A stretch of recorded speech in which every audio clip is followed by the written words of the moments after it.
ഇന്ന് രാത്രിയിലും കർത്താവിൻ്റെ വിലയേറിയ സന്നിധിയിൽ നമുക്കൊരുമിച്ച് ചേർന്ന് വരുവാൻ ദൈവം നൽകിയ സാവകാശത്തെ ഓർത്ത് ദൈവത്തെ സ്തുതിക്കുന്നു.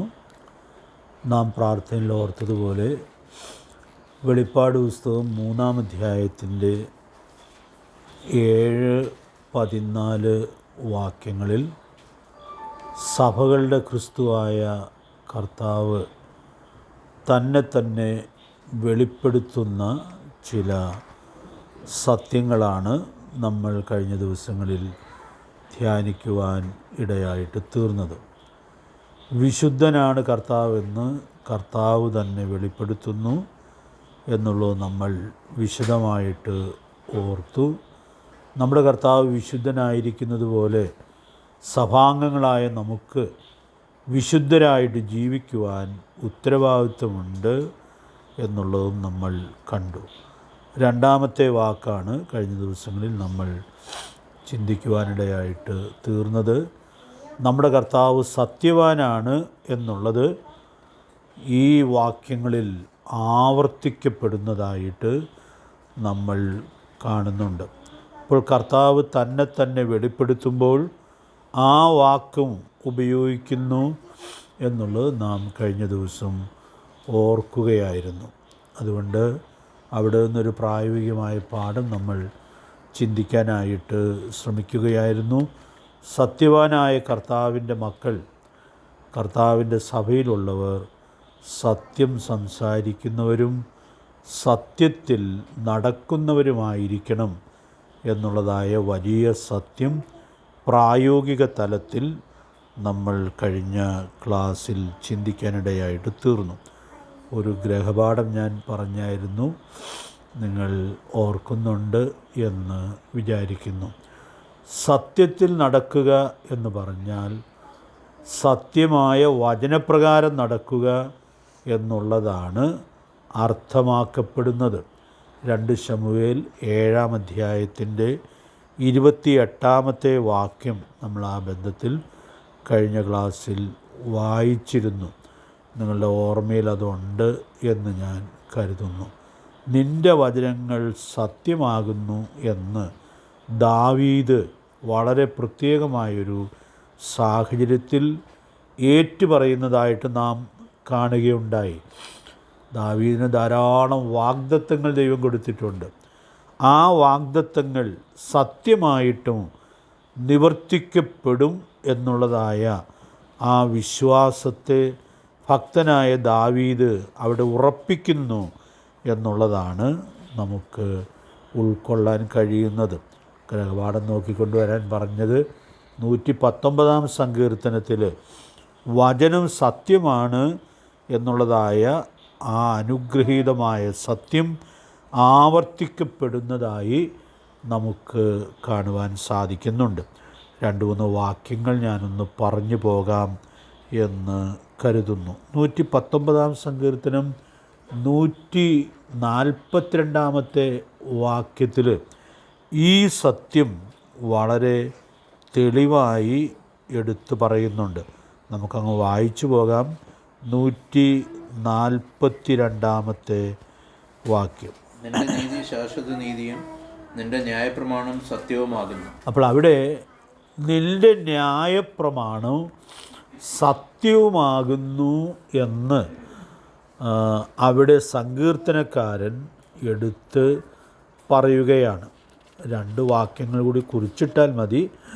151-ാമത്തെ വാക്യത്തിലും 160-ാമത്തെ വാക്യത്തിലും ഈ സത്യം ആവർത്തിക്കപ്പെടുന്നതായി നമ്മൾ കാണുന്നുണ്ട്.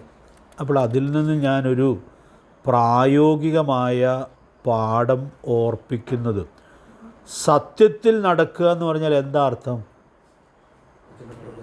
വചനപ്രകാരം നടക്കുക എന്നുള്ളതാണ്. നമ്മുടെ കർത്താവ് പറഞ്ഞ പ്രാർത്ഥനയിലെ വാക്ക് നമ്മൾ ഓർത്തായിരുന്നു. സത്യത്താൽ അവരെ വിശുദ്ധീകരിക്കണമേ. അടുത്ത വാചകം എന്താണ്? നിൻ്റെ വചനം സത്യമാകുന്നു. അപ്പോൾ ദൈവത്തിൻ്റെ വചനമാണ് സത്യം. ആ സത്യം സത്യത്തിനനുസൃതമായ നിലയിൽ നമുക്ക് നമ്മുടെ ജീവിതത്തെ ചിട്ടപ്പെടുത്താനുള്ള വലിയ ഉത്തരവാദിത്വം ഉണ്ട്. അപ്പോൾ സത്യവാനായ കർത്താവിൻ്റെ മക്കൾക്ക് ദൈവവചനം പ്രമാണിക്കാൻ ഒരുക്കമുണ്ടെങ്കിൽ സത്യത്തിൽ നടക്കാം. ഫിലദൽഫിയ സഭയ്ക്കുള്ള ദൂതിൽ ഇത് പറയുമ്പോൾ അതിനൊരു വേറിട്ട പ്രാധാന്യമുണ്ട്. ആ സഭയെ കർത്താവ് കുറ്റപ്പെടുത്താത്ത സഭയാണ്, പ്രശംസിക്കുന്നൊരു സഭയാണ്. എന്തിനാ പ്രശംസിക്കുന്നത്? നിനക്ക് അല്പമേ ശക്തിയുള്ളൂ എങ്കിലും നീ എൻ്റെ വചനം കാത്തു, എൻ്റെ നാമം നിഷേധിച്ചിട്ടില്ല. അപ്പോൾ ദൈവത്തിൻ്റെ വചനത്തോട് അവർ പുലർത്തിയ വിശ്വസ്തത വിജയകരമായിട്ട് ജീവിക്കത്തക്കവണ്ണം മുഖാന്തരമായിട്ട് തീർന്നു എന്നുള്ളതായ വലിയ സത്യം നമുക്കിവിടെ ഉൾക്കൊള്ളാനായിട്ട് കഴിയുകയാണ്. അതുകൊണ്ട് ദൈവാത്മാവ് നമ്മെ സഹായിക്കട്ടെ. ദൈവത്തിൻ്റെ വചനം വിട്ട് ഇടത്തോട്ടോ വലത്തോട്ടോ മാറാതെ സാക്ഷ്യം വഹിക്കുവാൻ സാധിക്കട്ടെ. കഴിഞ്ഞ ക്ലാസ്സിൽ നമ്മൾ ഓർത്തായിരുന്നു, യോഹന്നാൻ സന്തോഷത്തോടെ പറയുന്നൊരു കാര്യം ലേഖനത്തിൽ നിന്ന് ഓർത്തായിരുന്നു. എൻ്റെ മക്കൾ സത്യത്തിൽ നടക്കുന്നു എന്ന് കേൾക്കുന്നതിനേക്കാൾ വലിയ സന്തോഷം എനിക്ക് ഇല്ല. അപ്പോൾ മക്കളെ ദൈവത്തിൻ്റെ വചനം ബാല്യം മുതൽ പഠിപ്പിക്കുവാനും പരിശീലിപ്പിക്കുവാനും ഇടയായിട്ട് തീർന്നാൽ അവർക്ക് സത്യത്തിൽ നടക്കത്തക്കവണ്ണം അത് മുഖാന്തരമായിട്ട് തീരും എന്നുള്ള വലിയ സത്യം നമുക്കിവിടെ ഉൾക്കൊള്ളാൻ കഴിയുക. അതുകൊണ്ട് സത്യത്തിൽ നടന്നിട്ടുള്ള മാതാപിതാക്കളും നല്ല മക്കളെക്കുറിച്ച് അങ്ങനെ ആഗ്രഹിക്കുന്നവരും അവരെ വചനം പഠിപ്പിച്ച് അതിൽ വളർത്തുക എന്നുള്ളതിന് എത്രയോ പ്രാധാന്യം നൽകുവാൻ ഇടയായിട്ട് തീർന്നിട്ടുണ്ട്. അതുകൊണ്ട് നമുക്കും ആ വലിയ ഉൾക്കാഴ്ച സൂക്ഷിക്കാനായിട്ട് സാധിക്കട്ടെ. ഇവിടെ വരാവുന്ന ഒരു അപകട മുന്നറിയിപ്പ് കൂടി ഞാൻ ചേർത്ത് ഓർപ്പിക്കുകയാണ്. പൗലോസ് ഒടുവിലത്തെ ലേഖനം എഴുതുമ്പോൾ ആ ലേഖനത്തിൽ മോശയോട് എതിർത്ത് നിന്ന 2 പേരുടെ കാര്യം പറയുന്നുണ്ട്. നിങ്ങൾക്ക് ഓർമ്മയിൽ കാണുമെന്ന് ഞാൻ വിചാരിക്കുകയാണ്. 2 തിമോഥെയോസ് 3-ാം അധ്യായത്തിൻ്റെ 8-ാമത്തെ വാക്യത്തിൽ പൗലോസ് വളരെ വേദനയോടെ ഈ സത്യം ഓർപ്പിക്കുക. നമുക്ക് ആ വാക്യം ഒന്ന് വായിച്ചു പോകാം. അതൊരു വലിയ മുന്നറിയിപ്പായിട്ട് ഇരിക്കട്ടെ. 2 തിമോഥെയോസ് 3-ന്റെ 8-ാമത്തെ വാക്യം. യന്നേസും യംബ്രേസും മോശയോട് എതിർത്ത് നിന്നതുപോലെ തന്നെ ഇവരും സത്യത്തോട് മറുത്തു നിൽക്കുന്നു. മതി. അപ്പോൾ അവിടെ പഴയ ചരിത്രത്തിൽ നിന്ന് 2 പേരുടെ പേരെടുത്ത് പറഞ്ഞ് ഈ സത്യം ദൈവദാസൻ വെളിപ്പെടുത്തുകയാണ്. അപ്പോൾ ഈ തൻ്റെ എഴുത്തുകൾ 2 തിമോഥെയോസിൻ്റെ ലേഖനത്തോടു കൂടി അവസാനിക്കുകയാണ്. അപ്പോൾ ആ അവസാന സന്ദർഭത്തിലേക്കൊക്കെ വരുമ്പോൾ ഈ ദൈവദാസൻ ധാരാളം തിരുവെഴുത്തിൽ എഴുതിയ ആളാണ്. പുതിയ നിയമത്തിൽ ഏറ്റവും അധികം എഴുതിയ ആളായിട്ടാണ് നാം പൗലോസിനെ മനസ്സിലാക്കുന്നത്. വെളിപ്പാടുകളുടെ ആധിക്യം തനിക്ക് ഉണ്ടായിരുന്നു. പക്ഷേ ആ കാലഘട്ടത്തിൽ സത്യത്തോട് എതിർത്ത് മറുത്തു നിന്ന ചിലരെക്കുറിച്ച് പറയുമ്പോൾ ചരിത്രത്തിൽ സത്യത്തോട് എതിർത്ത് നിന്ന് യന്നേസിനെക്കുറിച്ചും എംബ്രേസിനെക്കുറിച്ചും എടുത്തു പറയുന്നു എന്നുള്ളത് നമുക്കിവിടെ ഉൾക്കൊള്ളാനായിട്ട് സാധിക്കുന്നുണ്ട്. ഇവരെപ്പോഴാണ് എതിർത്ത് നിന്നത് എന്നുള്ളതായ കാര്യം ബൈബിൾ ചരിത്രത്തിൽ അത്ര വ്യക്തമല്ല. എന്നാൽ മോശയോട് ധാരാളം ആളുകൾ ഇടയ്ക്കിടയ്ക്ക് എതിർത്ത് നിന്നിട്ടുണ്ട്. അതൊരു വലിയ അത്ഭുതം പോലെയാണ് എനിക്ക് തോന്നുന്നത്. കാരണം ദൈവം ഒരിക്കൽ തൻ്റെ ദാസനായ മോശയെക്കുറിച്ച് വളരെ അസാധാരണമായൊരു സാക്ഷ്യം പറഞ്ഞു. സംഖ്യാപുസ്തകം 12-ാം അധ്യായത്തിൻ്റെ 7-ാമത്തെ വാക്യത്തിലാണ് നാം അത് വായിക്കുന്നത്. അതെടുത്ത് വായിക്കണമെന്നില്ല, നമുക്ക് നല്ല പരിചയമുള്ള വാക്യമാണ്. എൻ്റെ ദാസനായ മോശയോ എന്ന് പറഞ്ഞിട്ട് അവൻ എൻ്റെ ഗ്രഹത്തിലൊക്കെയും വിശ്വസ്തനാകുന്നു എന്ന് പറയുകയാണ്. മോശയോട് രണ്ടുപേരെ എതിർത്ത് നിന്ന സാഹചര്യത്തിലാണ് ദൈവം ഇടപെട്ട് ഇങ്ങനെ ഒരു സാക്ഷ്യം പറയാൻ നിർബന്ധിതനായിട്ട് തീർന്നത്. അതെടുത്ത് നിന്ന് എന്നേസും എംബ്രേസും ഒന്നുമല്ല, പിന്നെ ആരാന്ന് നമുക്കറിയാം. ആരാണ്? അഹരോനും മിരിയാമും എതിർത്ത് നിൽക്കുകയാണ്. അതെന്തൊരു അത്ഭുതകരമായൊരു കാര്യമായിട്ടാണ് ഇരിക്കുന്നത്. അപ്പോൾ ഞാനവിടെ ചിന്തിക്കാനിടയായി തീർന്നൊരു കാര്യം, ഏറ്റവും ഫലകരമായി ദൈവജനത്തിന് നേതൃത്വം കൊടുത്ത ആ ദാസനെതിരെയും അങ്ങനെയുള്ള പ്രതികരണങ്ങൾ ധാരാളം ഉണ്ടായിട്ടുണ്ട് എന്നുള്ളത് നമ്മൾ കാണുകയാണ്.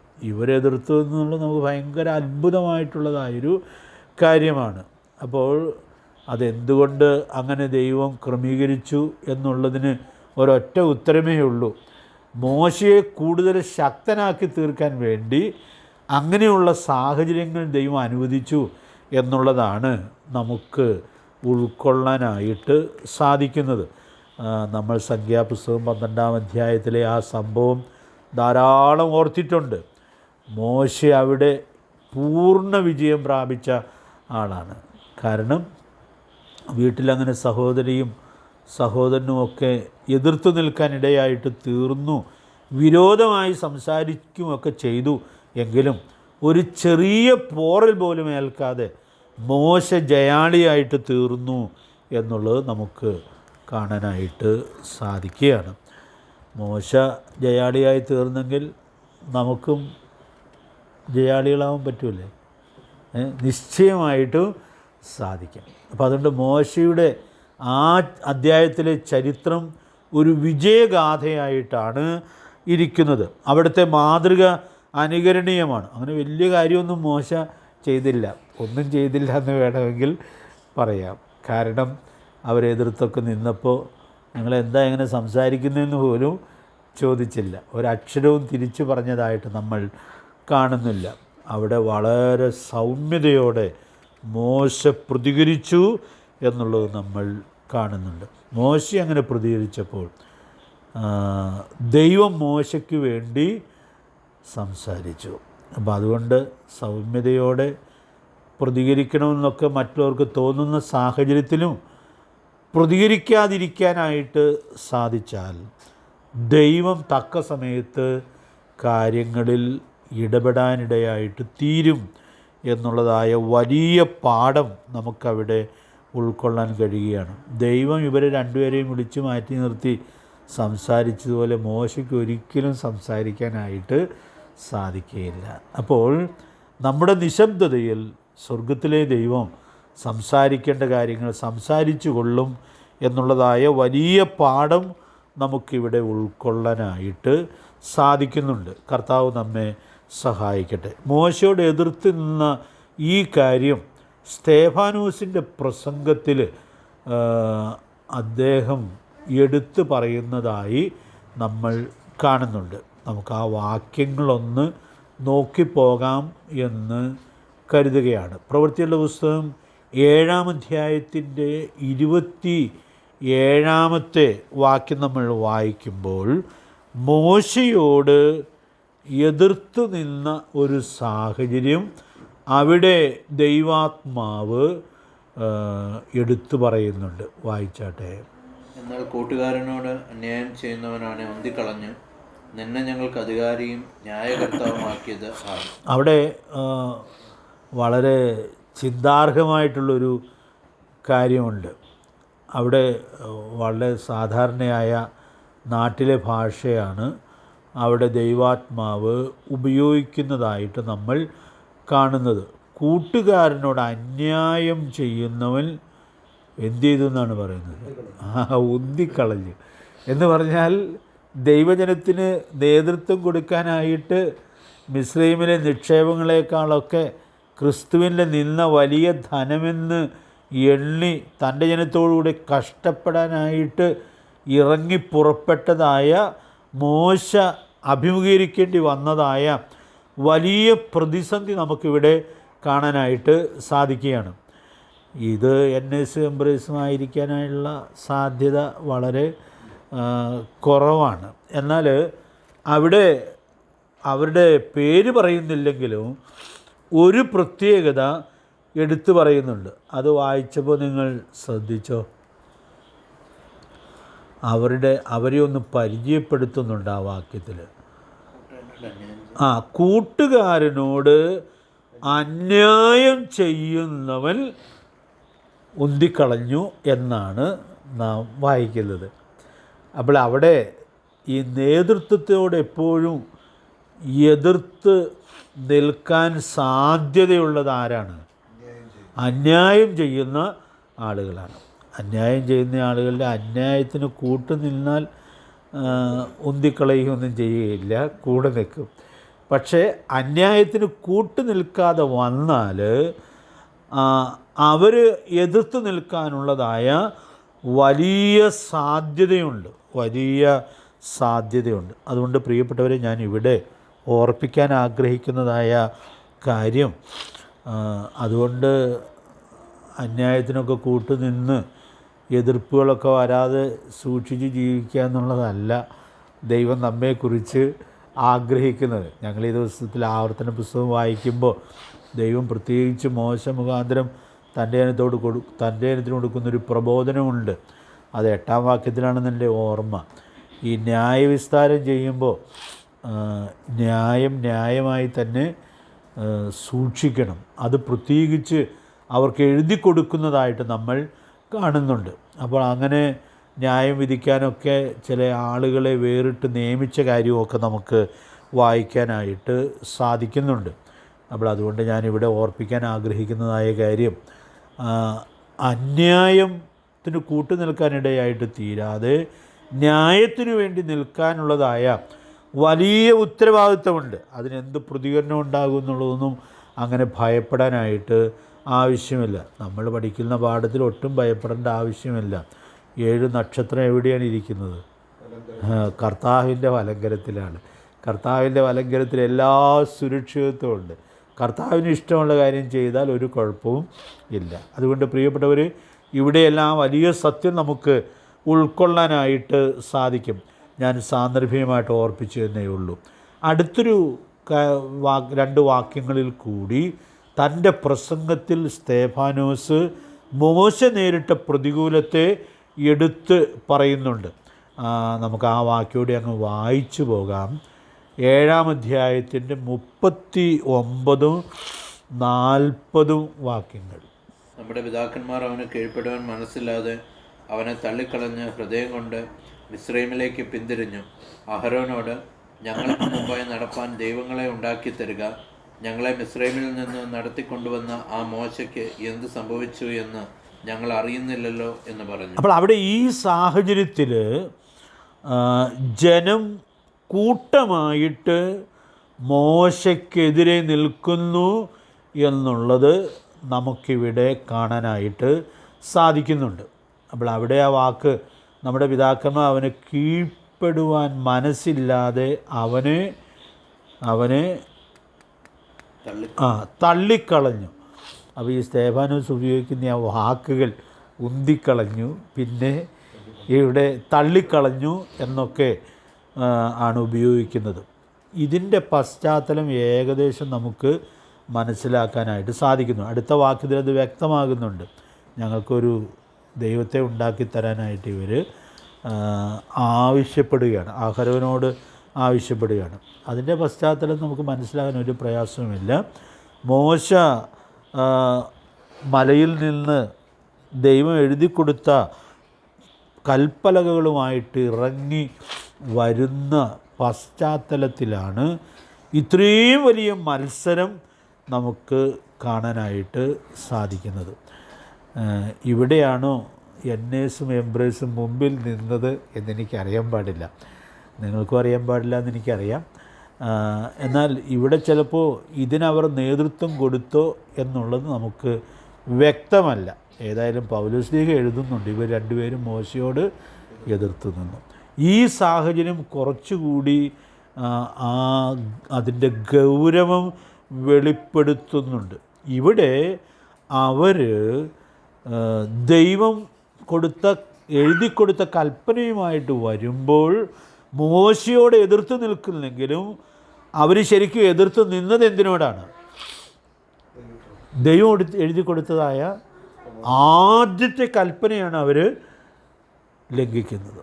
അപ്പോൾ 10 കൽപ്പന എഴുതി കൊടുത്തതിൽ ഒന്നാമത്തെ കൽപ്പന ലംഘിക്കുന്നത് മോശ നേരിൽ കാണാനിടയായിട്ട് തീരുന്നു എന്നുള്ളത് നാം കാണുകയാണ്. മോശയ്ക്ക് ചിലപ്പോൾ ഈ എഴുതി കൊടുത്തതിനുള്ളിൽ ഈ 10 കൽപ്പനയും മനഃപ്പാഠമായി കാണും. അതിനുള്ള സാധ്യതയുണ്ട്. ദൈവം തൻ്റെ വിരലുകൊണ്ട് എഴുതി കൊടുത്തതല്ലേ, അതങ്ങനെ ഹൃദിസ്ഥമായി കാണാൻ സാധ്യതയുണ്ട്. മുഴുവൻ ഹൃദിസ്ഥമായാലും ഇല്ലെങ്കിലും ആദ്യത്തെ കൽപ്പന നിശ്ചയമായിട്ടും ഓർമ്മയിൽ ഉണ്ടായിരിക്കും. അപ്പോൾ ആ കൽപ്പനകളുമായിട്ട് ആ ദൈവദാസൻ ഇറങ്ങി വരുമ്പോൾ ഇസ്രയേൽ ജനം ഈ പ്രമാണത്തിന് നേരെ വിപരീതമായിട്ട് പെരുമാറുന്നു എന്നുള്ളതായ ഗൗരവതരമായ സത്യം നമുക്കിവിടെ ഉൾക്കൊള്ളാനായിട്ട് സാധിക്കുകയാണ്. അപ്പോൾ അതുകൊണ്ട് ഞാൻ അവിടെ ഒരു കാര്യം ഓർപ്പിക്കാനായിട്ട് ആഗ്രഹിക്കുന്നത്, സത്യത്തോട് മറുത്തു നിൽക്കുന്നവർ എഴുതപ്പെട്ട തിരുവെഴുത്തുകളോടാണ് മറുത്ത് നിൽക്കുന്നത്. മോശ ഇവിടെ രംഗത്ത് വരുന്നത് ദൈവം എഴുതി കൊടുത്ത കൽപ്പനയുമായിട്ട് മോശ വന്നു എന്നുള്ളതുകൊണ്ട് മോശയോട് എതിർത്ത് നിന്നു ദൈവാത്മാവ് രേഖപ്പെടുത്തുന്നേ ഉള്ളൂ. ഈ എതിർപ്പ് ശരിക്കും മോശയ്ക്കെതിരെയുള്ള എതിർപ്പ് അല്ല, ദൈവവചനത്തിന് എതിരെയുള്ള എഴുതപ്പെട്ട സത്യങ്ങൾക്കെതിരെയുള്ളതായ എതിർപ്പായിട്ട് ഇരിക്കുന്നു എന്നുള്ളത് നമുക്കിവിടെ ഉൾക്കൊള്ളാനായിട്ട് സാധിക്കുന്നുണ്ട്. അതുകൊണ്ട് ഞാൻ വിശാലമായ അർത്ഥത്തിലൊരു സത്യം ഇവിടെ ഓർപ്പിക്കാനായിട്ട് ആഗ്രഹിക്കുന്നത്, എഴുതപ്പെട്ട തിരുവെഴുത്തുകളുടെ സത്യങ്ങളോട് ഒരിക്കലും എതിർത്ത് നിൽക്കുവാൻ ഇടയായിട്ട് തീരുന്നില്ല എന്നുള്ളത് സൂക്ഷ്മതയോടെ ഉറപ്പ് വരുത്തുവാനായിട്ട് സാധിക്കട്ടെ. അപ്പോൾ ദൈവാത്മാവ് വളരെ ഗൗരവതരമായിട്ട് ഈ സത്യം ഓർപ്പിക്കുന്നുണ്ട്. അതുകൊണ്ട് ഞാൻ ഇങ്ങനെ പറഞ്ഞ് ഈ ഭാഗം ഉപസംഹരിക്കാം എന്ന് ആഗ്രഹിക്കുകയാണ്. എഴുതപ്പെട്ട സത്യത്തിൻ്റെ വഴിയിലൂടെ ജീവിക്കാം, നടക്കാം. നമ്മൾ പാടിയ പാട്ടിൽ പാടി, നടത്തിടുന്നു ദൈവം എന്നെ നടത്തിടുന്നു. ദൈവം നടത്തുന്നത് ദൈവം എഴുതി തന്ന പ്രമാണങ്ങളുടെ പാതയിലാണ്. അതുകൊണ്ട് ഈ പ്രമാണങ്ങൾ എത്ര ഗൗരവമായിട്ട് നമ്മൾ ഉൾക്കൊള്ളേണ്ടിയിരിക്കുന്നു, അത് മനസ്സിലാക്കേണ്ടിയിരിക്കുന്നു. ആ പ്രമാണം വിട്ട് ഇടത്തോട്ടോ വലത്തോട്ടോ മാറാതെ അത് സൂക്ഷിച്ച് സാക്ഷ്യം വഹിക്കാനുള്ള ഉത്തരവാദിത്വം ഉണ്ട്. ഫിലദെൽഫിയ സഭ അത് ചെയ്തു. അവർക്ക് അല്പമേ ശക്തി ഉണ്ടായിരുന്നുള്ളെങ്കിലും അവർ ഈ പ്രമാണങ്ങളെ കാത്തു. പിന്നെ രണ്ടാമതൊരു പ്രശംസയുണ്ട് അവിടെ, എൻ്റെ വചനം കാത്തു, എൻ്റെ നാമത്തെ നിഷേധിച്ചിട്ടില്ല. ഈ നാമത്തിൻ്റെ പ്രത്യേകത നമ്മൾ ഇതിനിടയ്ക്ക് ഓർത്തായിരുന്നു. കർത്താവിൻ്റെ അവകാശവാദം ഓർത്തായിരുന്നു, ഞാൻ തന്നെ വഴിയും സത്യവും ജീവനുമാകുന്നു. അതുകൊണ്ട് പ്രിയ ദൈവമക്കളെ, നാം സത്യവാനായ കർത്താവിൻ്റെ മക്കൾ എന്ന നിലയിൽ സത്യത്തിൽ നടക്കുന്നു എന്നുള്ളത് എല്ലാ സൂക്ഷ്മതയോടും കൂടി ഉറപ്പുവരുത്താനായിട്ട് ദൈവാത്മാവ് നമുക്ക് ഏവർക്കും ധാരാളം ദൈവകൃപ നൽകട്ടെ. സത്യവചനത്തെ സൂക്ഷിച്ച ആ സഭയോടാണ് കർത്താവ് പറയുന്നത്, ഞാൻ നിൻ്റെ മുമ്പിലൊരു വാതിൽ തുറന്ന് വെച്ചിരിക്കുന്നു, അതാർക്കും അടച്ചുകൂടാ.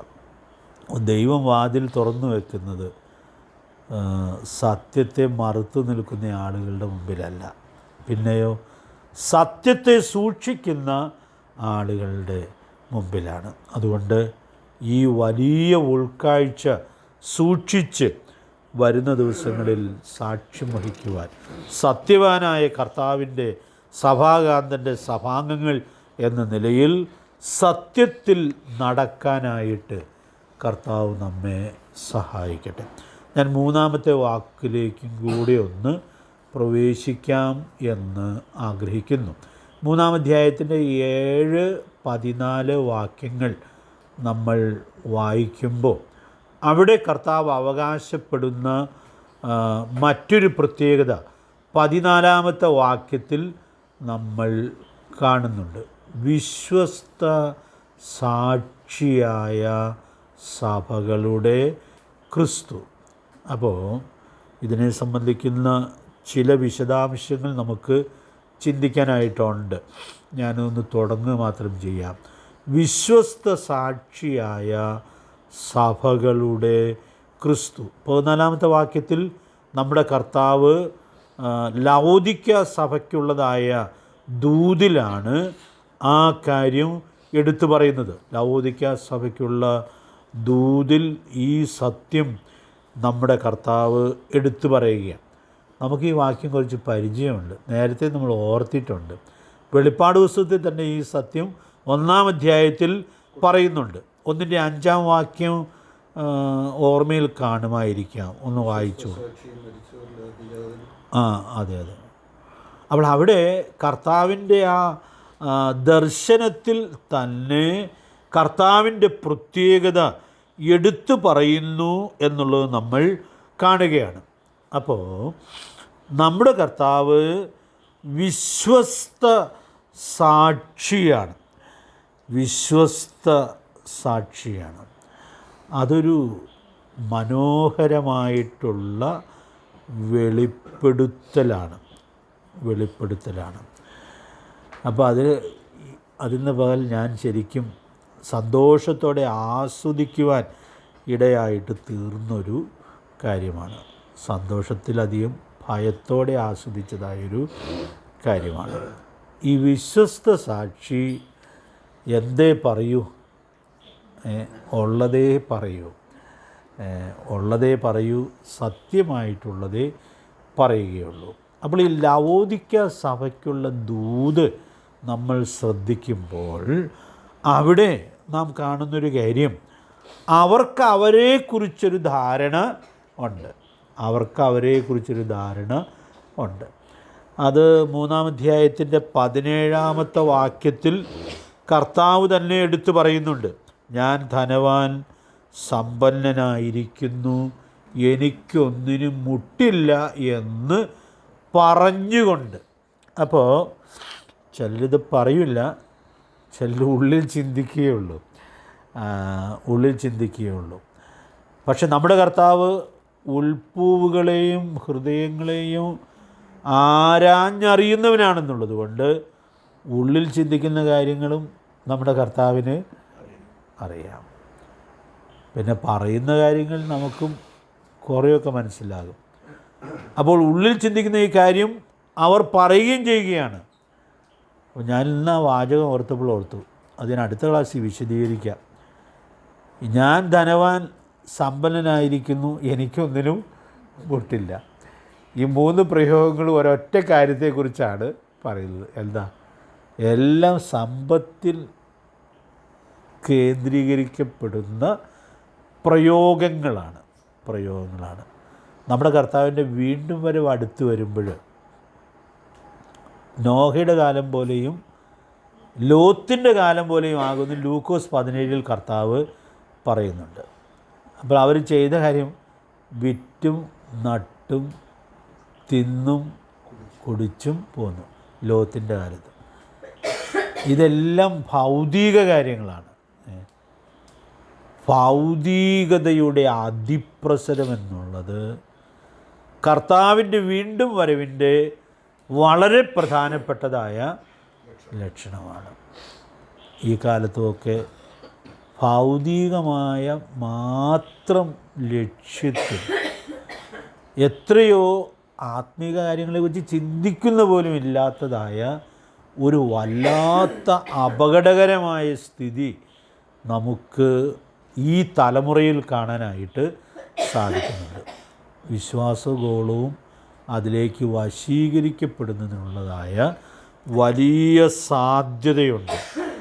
അത് ഞാൻ അല്പം പിന്നീട് വേണമെങ്കിൽ വിശദീകരിക്കാം. ഇപ്പോൾ ഇന്ന് പകൽ ഞാൻ ആസ്വദിച്ചൊരു സന്ദേശം പറഞ്ഞ് അവസാനിപ്പിക്കാം എന്ന് വിചാരിക്കുക. അവർ പറയുന്നു, ഞാൻ ധനവാൻ സമ്പന്നനായിരിക്കുന്നു, എനിക്കൊന്നിനും മുട്ടില്ല. പക്ഷെ കർത്താവ് അവരെക്കുറിച്ച് പറയുന്ന കാര്യം ആ വാക്യത്തിൽ തന്നെയുണ്ട്. ഞാൻ എളുപ്പത്തിനങ്ങ് പറയട്ടെ. നീ നിർഭാഗ്യനും അരിഷ്ടനും ദരിദ്രനും കുരുടനും നഗ്നനുമെന്ന് അറിയാതിരിക്കുക. അപ്പോൾ അവരവരെക്കുറിച്ച് ചിന്തിക്കുന്നതായ കാര്യവും അവരുടെ നിജസ്ഥിതിയും എത്രയോ വ്യത്യസ്തമാണ്. പക്ഷെ നമ്മുടെ കർത്താവ് വിശ്വസ്ത സാക്ഷിയായതുകൊണ്ട് ഇവരുടെ സ്ഥിതി കർത്താവിന് നന്നായിട്ട് അറിയാമെങ്കിലും അതറിഞ്ഞുകൊണ്ട് തന്നെ നമ്മുടെ കർത്താവ് അവരുടെ നിജസ്ഥിതി വിശ്വസ്തമായിട്ടും വെളിപ്പെടുത്തുകയാണ്. നമ്മുടെ കർത്താവിൻ്റെ പ്രത്യേകതയാണത്. ഇതിൽ ഞാനിന്ന് ഒരു പാഠമായി ഉൾക്കൊണ്ടതായ കാര്യം, എനിക്ക് എന്നെക്കുറിച്ച് തന്നെ ശരിയായൊരു വിലയിരുത്തലുണ്ടായിക്കൊള്ളണമെന്ന് നിർബന്ധമുണ്ടോ? ഒരു നിർബന്ധമില്ല. എൻ്റെ വിലയിരുത്തൽ, എന്നെക്കുറിച്ചുള്ള വിലയിരുത്തൽ പോലും തെറ്റിപ്പോകാനുള്ളതായ സാധ്യതയുണ്ട്. ഇവർക്ക് തെറ്റിപ്പോയി. കാരണം ഇവരെക്കുറിച്ച് അവർ നടത്തിയ വിലയിരുത്തൽ എത്രയോ വ്യത്യസ്തമായിരുന്നു എന്നുള്ളത് നമ്മൾ കാണുകയാണ്. പക്ഷേ കർത്താവ് അവരുടെ നിജസ്ഥിതി വെളിപ്പെടുത്തുകയാണ്. അപ്പം അതുകൊണ്ട് ഈ ദൂത് പരമാർത്ഥമായിട്ട് അവർ ഉൾക്കൊണ്ടാൽ അവർ കർത്താവിൻ്റെ സന്നിധിയിൽ മുട്ടുകുത്തി കർത്താവിനോട് പറയും, കർത്താവേ, എൻ്റെ സ്ഥിതി എന്താണെന്നുള്ളത് എനിക്ക് ബോധ്യമാക്കി തരണം.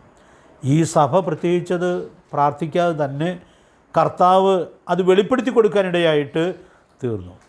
അപ്പം ഞാനിന്ന് പകൽ ഓർത്തൊരു കാര്യം, നമ്മൾ കർത്താവിനോട് പറയണം, അന്ന് വിശ്വസ്ത സാക്ഷിയാണ്, ഞാൻ എന്നെക്കുറിച്ച് വിലയിരുത്തുന്ന പോലെ തന്നെയാണോ ഞാൻ അങ്ങയുടെ വിലയിരുത്തലിൽ ആയിരിക്കുന്നത്? അല്ല വല്ല വ്യത്യാസമുണ്ടോ? എൻ്റെ വിലയിരുത്തലിൽ കുഴപ്പമുണ്ടോ? അത് ദൈവസന്നിധിയിൽ ചോദിക്കാനോ, അങ്ങനെ കുറവുണ്ടെങ്കിൽ കർത്താവേ എനിക്ക് എൻ്റെ സ്ഥിതി ശരിക്കും കാണിച്ചു തരണമെന്നുള്ളതായ ആ വിനയത്തോടു കൂടി ദൈവസന്നിധിയിൽ മുട്ടുകുത്താനായിട്ട് നമുക്ക് സാധിക്കട്ടെ. അത് വളരെ മനോഹരമായിട്ടുള്ളതായൊരു പാഠമായിരിക്കും. അതുകൊണ്ട് പ്രിയപ്പെട്ടവരെ, വരുന്ന ദിവസങ്ങളിൽ ഈ ഉൾക്കാഴ്ച സൂക്ഷിക്കുവാൻ കർത്താവ് നമുക്ക് ധാരാളം ദൈവകൃപ നൽകട്ടെ. നമ്മുടെ കർത്താവ് വിശ്വസ്ത സാക്ഷിയായതുകൊണ്ട്, കർത്താവ് എന്നെക്കുറിച്ച് അങ്ങയുടെ വിലയിരുത്തൽ എന്താണ്, എനിക്കത് ബോധ്യമാക്കി തരണം എന്ന് പ്രാർത്ഥിച്ചാൽ നിശ്ചയമായിട്ടും കർത്താവ് അത് കാണിച്ചു തരുവാൻ ഇടയായിട്ട് തീരും. ഈ 17-ാം അധ്യായം അവർക്ക് മനസ്സിലായാൽ, ആദ്യം പറഞ്ഞ വാചകം എവിടെ നിന്ന് വരുന്നതാണെന്ന് നമുക്കറിയാം. ഞാൻ ധനവാൻ സമ്പന്നനായിരിക്കുന്നു, എനിക്കൊന്നിനും മുട്ടില്ല. ഇത് ഏത് ഹൃദയത്തിൽ നിന്നേ വരികയുള്ളൂ? അഹങ്കാരമുള്ള ഹൃദയത്തിൽ നിന്നേ വരികയുള്ളൂ. പക്ഷെ കർത്താവ് നിഗളികളോട് എന്ത് ചെയ്യുന്നതാണ്? എതിർത്ത് നിൽക്കും. പക്ഷെ കർത്താവ് അടുത്ത ആ വാക്യത്തിൽ തന്നെ പറയുകയാണ്, അവരുടെ നിജസ്ഥിതി വെളിപ്പെടുത്തുമ്പോൾ അവർക്ക് മാനസാന്തരപ്പെടാനും ദൈവസന്നിധിയിൽ തങ്ങളെ തന്നെ താഴ്ത്തി വിനയപ്പെടാനും സാധിക്കും. അപ്പോൾ നമ്മുടെ കർത്താവ് വിശ്വസ്ത സാക്ഷിയാണെന്ന് മനസ്സിലാക്കിയാൽ, നമ്മുടെ കർത്താവിൻ്റെ സന്നിധിയിൽ മുട്ടുകുത്താനും നമ്മുടെ നിജസ്ഥിതി കാണിച്ചു തരണമെന്ന് പ്രാർത്ഥിക്കാനും സാധിച്ചാൽ, കർത്താവ് ഇത് കാണിച്ചു തരുമ്പോൾ നമുക്ക് എവിടെയെങ്കിലും ക്രമപ്പെടാനുണ്ടെങ്കിൽ ക്രമപ്പെടാനും ആത്യന്തികമായി വിനയപ്പെടാനും സാധിക്കും. അപ്പോൾ ഈ വിശ്വസ്ത സാക്ഷി എന്ന് കർത്താവ് തന്നെ വെളിപ്പെടുത്തുന്ന ഈ വാക്കുകൾ നമ്മുടെ മനസ്സിൽ എപ്പോഴും സൂക്ഷിക്കാനായിട്ട് സാധിക്കട്ടെ. നാം വഴിതെറ്റിപ്പോകുമ്പോൾ നമ്മുടെ കർത്താവ് വിശ്വസ്ത സാക്ഷിയായി നമ്മോട് സംസാരിച്ച് നമ്മെ ക്രമപ്പെടുത്തുവാൻ ഇടയായിട്ട് തീരും. ദൈവത്തിൻ്റെ പരിശുദ്ധാത്മാവ് നമ്മിൽ വസിക്കുന്നു എന്നുള്ളതുകൊണ്ട് പരിശുദ്ധാത്മാവ് ചെയ്യുന്നൊരു കാര്യം മാളികമുറിയിലെ പ്രസംഗത്തിൽ കർത്താവ് പറഞ്ഞിട്ടുണ്ടല്ലോ, പാപത്തെക്കുറിച്ചും നീതിയെക്കുറിച്ചും ന്യായവിധിയെക്കുറിച്ചും ബോധം വരുത്തുക. അപ്പോൾ നമ്മുടെ ജീവിതത്തിലുള്ള പാപം കൃത്യമായി വിശ്വസ്തയോടെ വിശ്വസ്ത സാക്ഷിയായ കർത്താവ് വെളിപ്പെടുത്തുന്നവനാണ്. ഇതിന് മറ്റ് രണ്ട് തലങ്ങളും കൂടെ ചിന്തിക്കാം.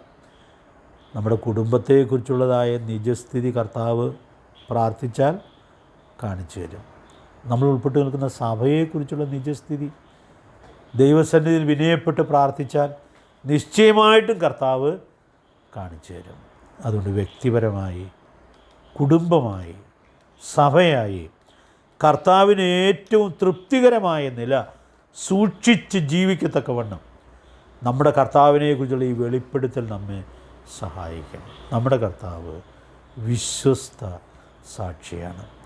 ഈ ചിന്ത ഈ ആഴ്ചയിൽ നമുക്ക് പ്രായോഗികമാക്കി സൂക്ഷിക്കാനായിട്ട് ശ്രമിക്കാം. ഈ വിശ്വസ്ത സാക്ഷിയുടെ മുമ്പിൽ എല്ലാ വിനയത്തോടും കൂടെ ഓരോ ദിവസവും ജീവിക്കുന്നു എന്നുള്ളത് ഉറപ്പാക്കാം. ദൈവാത്മാവ് അതിനായിട്ട് നമ്മെ സഹായിക്കട്ടെ. കർത്താവിൻ്റെ വിലയേറിയ നാമം ഇന്നും എന്നേക്കും വാഴ്ത്തപ്പെടുമാറാകട്ടെ.